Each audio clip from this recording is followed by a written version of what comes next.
Hey guys, we are back here for another video and welcome back to my channel, Lakeysha.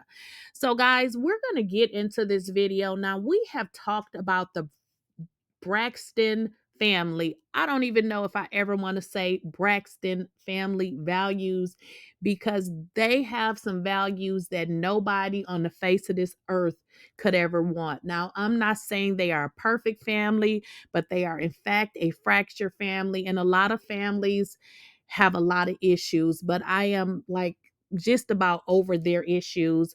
But let's kind of get into what their niece is now saying. And when I say niece, this is their brother who we don't see very much of, Michael, his daughter. And guys, I wanted to break this video down for you, but she tells this story so great that I cannot break it down because I'm sure I'm going to miss just the way she explains it, because she explains this perfectly. And the fact of the matter is, this is another nasty secret that they have in their family. And I feel like if they're going to do a reality show, that they talk about the real issues, because they are not the only family in America to experience what their niece is saying she experienced.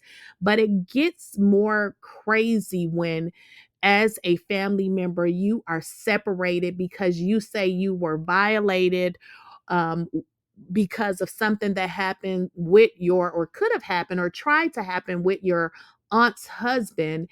And then now you're threw in the garbage. You can't, and when I say threw in the garbage, I'm not physically saying threw in the garbage, but basically they seem as if they don't want to have anything to do with her. And when I say seem, if people not reaching out to you, they're not checking on you, you kind of know how that goes.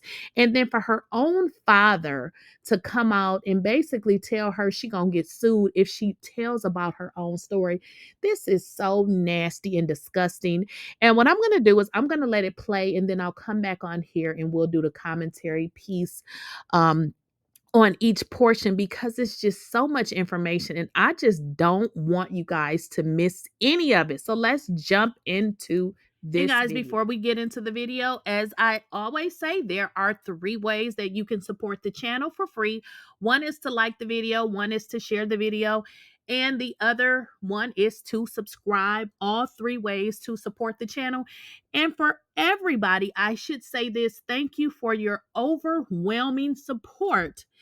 Because I asked you to like, share, and subscribe to the channel, that does not mean that people are not subscribing. Let me kind of reinforce that, because some people be leaving weird comments, and that's not what that means. It's just what you say, because this is a business. And if you guys are watching the video, I would like you to like it, share it, and if you have not subscribed, please do.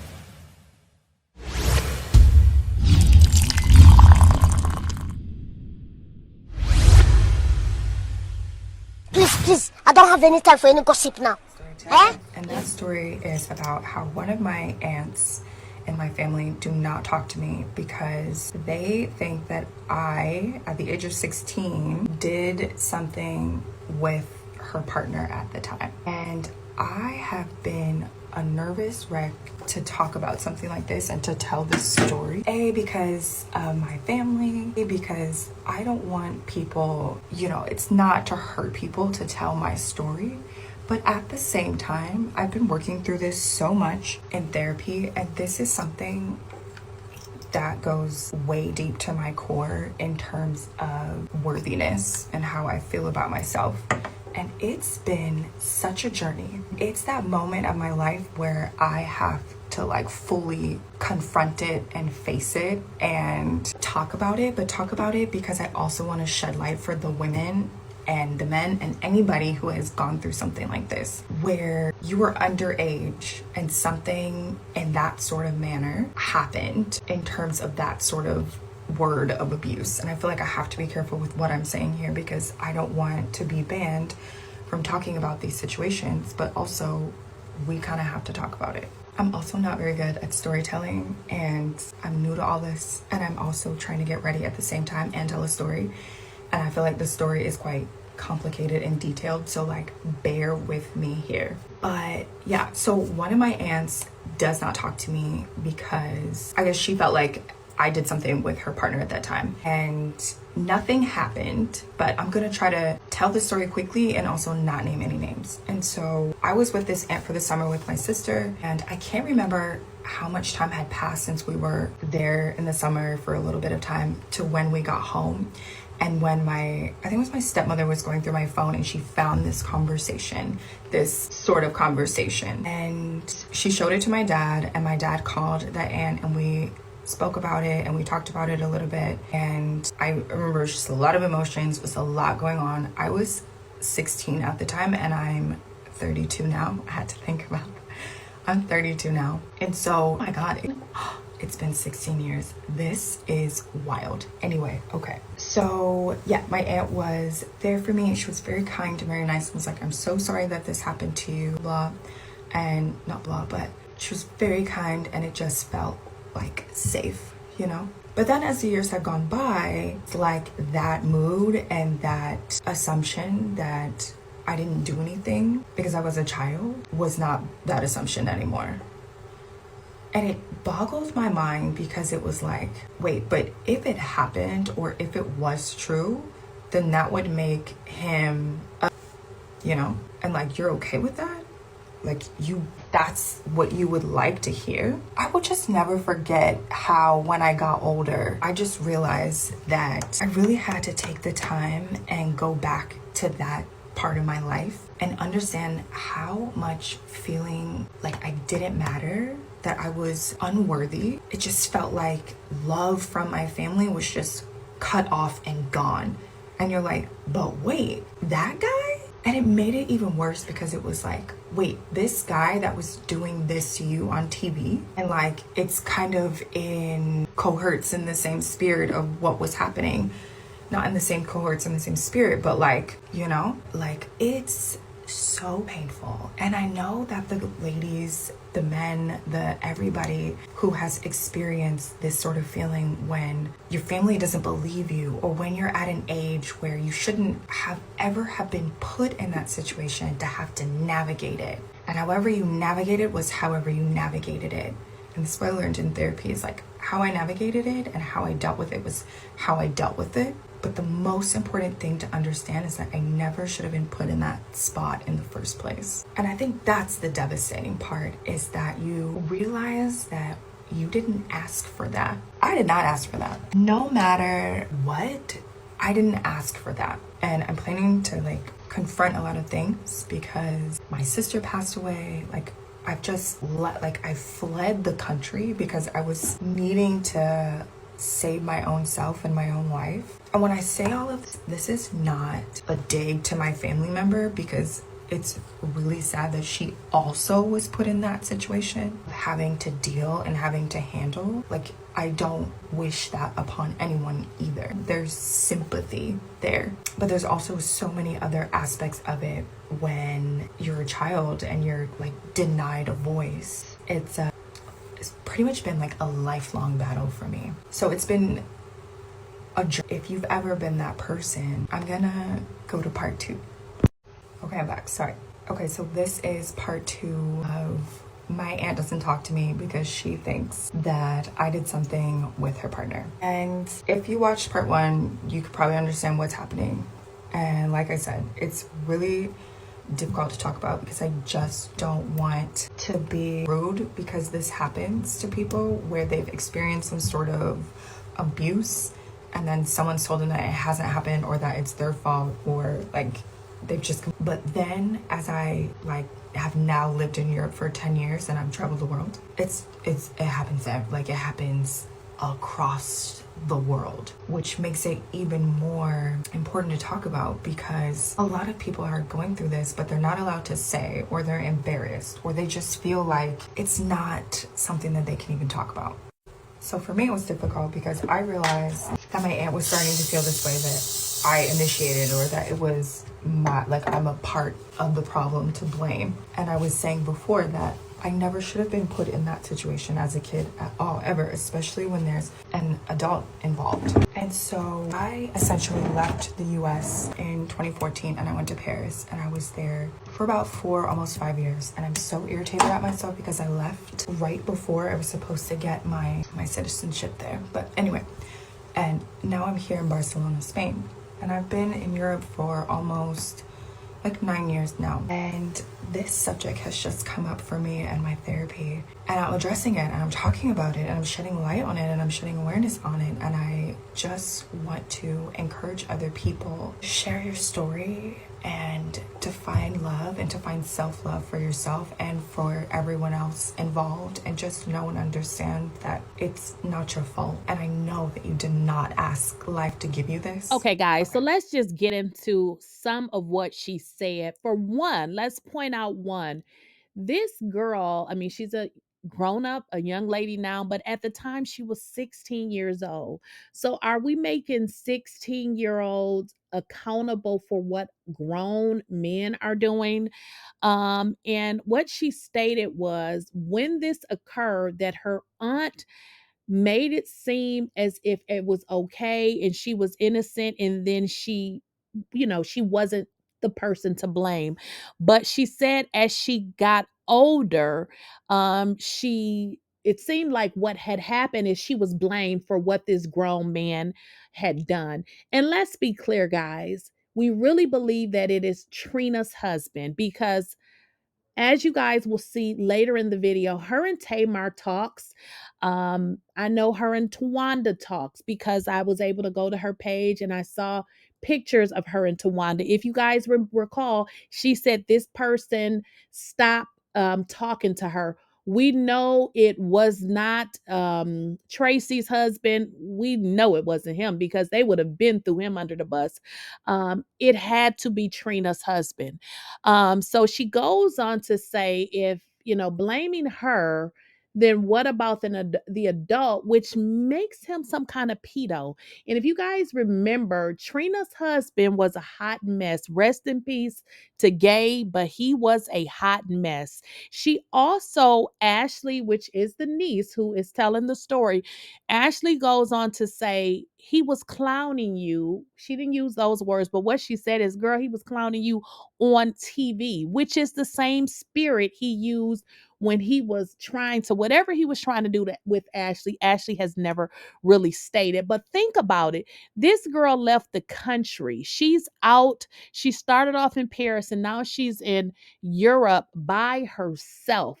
Keep in mind her sister, because it's her and her sister. If you guys recall, the Braxton said their niece passed away.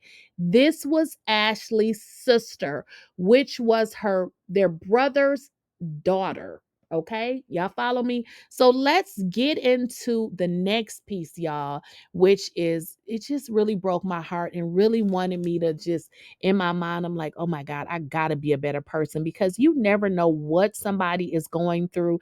And imagine having a family member that has went through this, and you all decide to gang up against her and say, well, it's just your problem. And y'all know how some Black people can be. Y'all call everybody fast. Everybody ain't fast, okay? So just stop it. But let's get into the next piece, y'all. This story is really, really recently I saw one of your publication on LinkedIn and I stayed speechless because you mentioned that your mom gave up the custody of you and your sister, and she removed her name to your birth certificate. What was it? What happened? Yeah, when I was younger, my parents were married and then my parents got a divorce, and then my mom decided to give us up to my dad. And then she took her name off of our birth certificate and she decided to move on with her life, and she had a whole nother life and kids, and she was. Parents were very abusive to each other, and my stepmom was also very abusive to my sister and I as well. Physical, mental, emotional, all of it. But from those two was physical. Well, I mean, it was all the abuse. And then she decided, to be that way with my sister and I. But then there were moments as well where my dad was also physically abusive abusive as well. That's kind of the only memories that I really have with my parents. Now, hopefully, guys, this format is giving you the full story. I just didn't want to, summarize everything because it was so much. Now, in this interview, Ashlee sat down. She did an interview and she talked about the abuse that she suffered, not only between her biological mom and her dad, which is Michael Braxton, also once he remarried in the stepmom. So just imagine every person responsible for providing care to you is either cussing you out or beating you upside your head or something. And I'm not making a joke. I'm just trying to say it because this is sad, like very, very sad. But then she says the mom gives up custody to the dad. Okay, that's normal, but she gives up custody and then wants her name removed from the birth certificate, in which she succeeds because now the mother removes her name from her kid's birth certificate. She gives them to Michael Braxton. She moves on with her life and has a whole nother family with new children. Imagine thinking about that hurts my soul. So imagine being a person and thinking like my mama didn't want me, my dad didn't want me, and it doesn't even seem like my relatives want me either. Now we have a glimpse into exactly what happened to his daughter. His daughter is no longer with us, which is Michael Braxton's daughter, which is Ashlee's sister.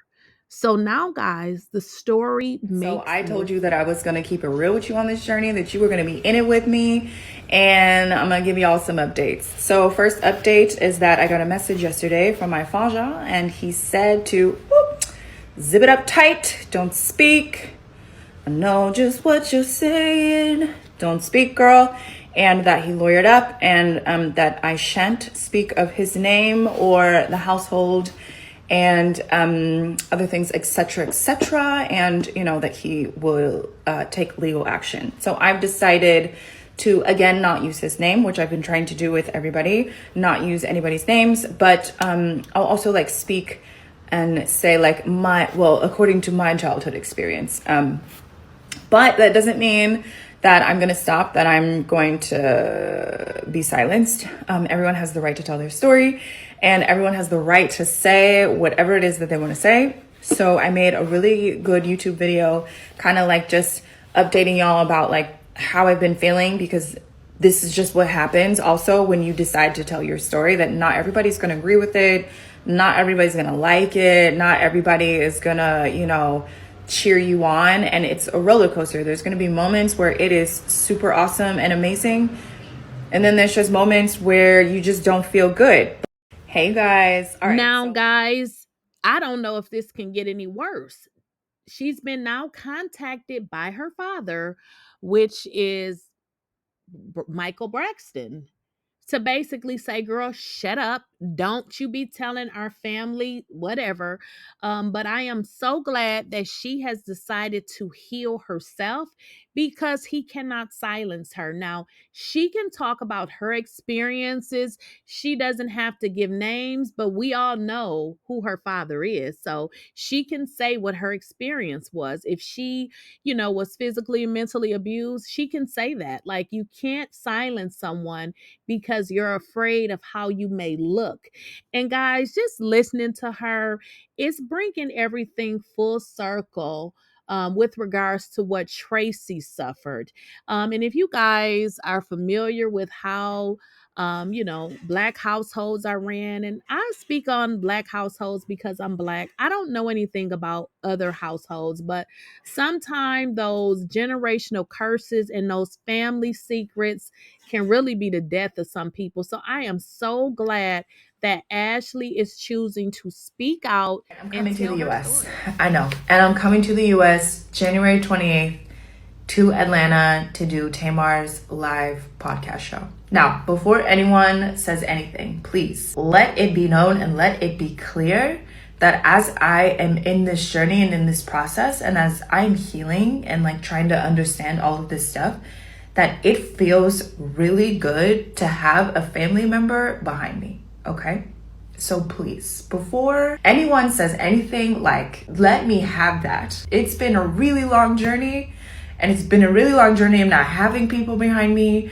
It's been a long journey of people not believing me. It's been a long journey of what do I even say? How do I say it? It's been such a long journey. So no one also owes me anything in this, but the fact that she supported me from the jump, the fact that she, you know, I also just couldn't just leave. I couldn't just, I live in Spain. I can't just get up and leave. So she also just made it so accommodating, herself, her team, for me to be there, for me to just have, she told me that I can say whatever it is that I want to say. It is she just supports. And that right there already feels really nice. It's really not anyone's job to like be there, but just the fact that she is really cool. And I know that I decided to leave the US. I decided to move across the world. I also just, you know, that's just my personality, who I am. And so it's not easy for everybody to always be there and always be supportive, but just the fact that she's doing this, for me, it's a lot. I appreciate it, and it says so much, and you don't know how much better I feel. Now, this is not, a space and place where I'm going to be like talking bad about anybody, because that's nuts. The purpose of all of this in this instance is for me to show people that sometimes life brings you unfortunate circumstances. It can bring you abandonment. It can bring you dealing with abuse and all types and forms of abuse, and still being in a super awesome family.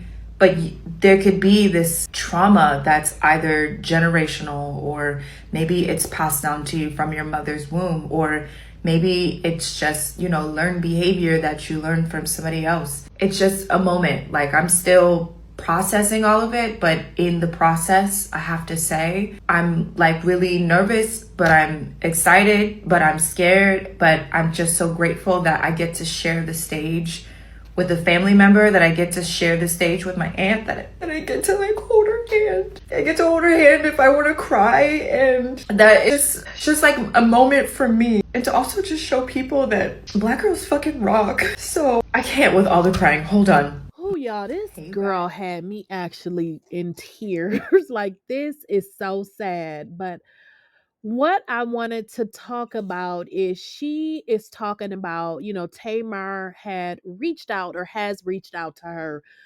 which I'm happy, that she's able to talk to a family member. And if you guys remember at the beginning of in the beginning of the video, I said that it wasn't Tamar. I said it definitely wasn't Towanda.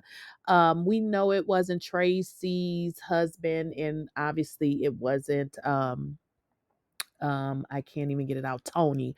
So obviously, I mean, Tamar's reaching out, but Tamar is reaching out for her to do a live podcast in which she's able to talk about her experience. So I just hope she's not going to be exploited either.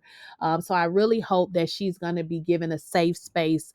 And more importantly, why did it have to come to social media for Tamar to reach out to her? So I don't know what Tamar's excuse is, but I'm happy that she's happy, that she's feeling comfortable, that she has some support. And if you guys can just see how humble and how happy she was, when she spoke about, having somebody there and being able to hold her aunt's hand, all this young lady seemed like she ever wanted was genuine love. And it seems like she just didn't get it. It seems like she just didn't get it. And it seems like the way that she was treated by not only her mama, but her father is just, and then a stepmother. Like, how much worse can this get? So she was happy that, she was going to be accommodated by Tamar. Obviously, she doesn't live in the country. Like she said, I can't come today or tomorrow. So she's going to be here. I think she said the 20th or the 19th or something like that. And then she broke down crying. So, I mean, it's just, sad to, see that it had, come to this, but maybe, it was supposed to work out like this because she was able to, I'm sure, help other people, because nobody should have to live with this in their mind, knowing that this happened and not even be able to address it because of another person doesn't want to look a certain way, but they want you to live with all of this. And the most frightening part about this is her sister is not even here anymore. So, is anybody, when I say anybody, I'm saying her father, why is he not considering her, being that you just lost a daughter? Like, this is sad, y'all. Keep them in y'all. And as always, guys, please hit the like button. Don't forget to share the video. If you guys have not subscribed to the channel, please go ahead and hit that subscribe button. And if you want to be a super supporter, go ahead and purchase yourself. Hi, and I am so glad that you guys are here. Let me tell you this. I started YouTube roughly 1 year ago. And you know what I did? I struggled like hell to figure it out. But thankful I was diligent and able to monetize in under 90 days. So what I want to do is I want to show you guys exactly how I did it. So what I did is I sat down and I created a course to help you guys become successful on YouTube. When I first started, I struggled. I did not know what to do. And I'm going to tell you why I decided to create this course. When I started YouTube, this is what I said. I said that if I did not make money in at least 60 days, I was done. And guess what I did? I did just that. And my first official check for 30 days on YouTube was roughly $7,000. Now, I know some of y'all is like, that's no money.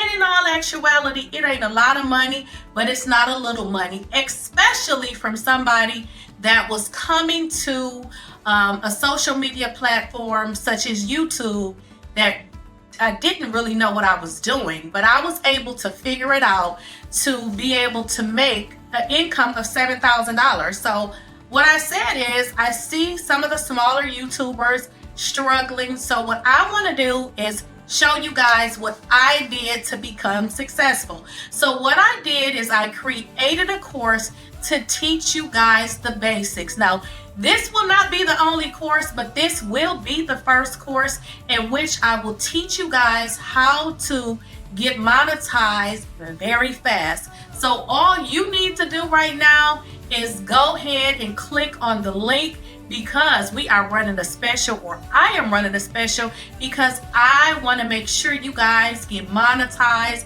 Because listen, it is the holidays, it is becoming a new year soon, and y'all need to get y'all some more income. Now, if you guys are a content creator and you are trying to get monetized and just have not figured it out, I have created a course specifically for you. Please head on over to Teachable, and right now I am offering the course for 50% off for the remaining couple of weeks in the month of January, and then it's going to go back to the regular price. Now, this course is going to teach you the things that you should know before you even get started, and it most definitely will show you what you need to do to keep your YouTube channel. So head on over to Teachable, and at checkout, enter code half off. See you over there.